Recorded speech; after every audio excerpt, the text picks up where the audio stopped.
Welcome back and continuing the news.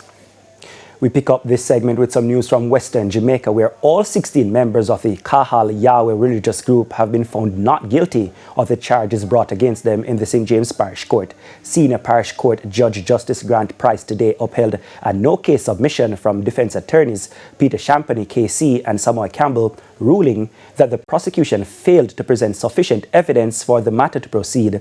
The group had been charged following a police raid on its Norwood St. James compound in June 2023.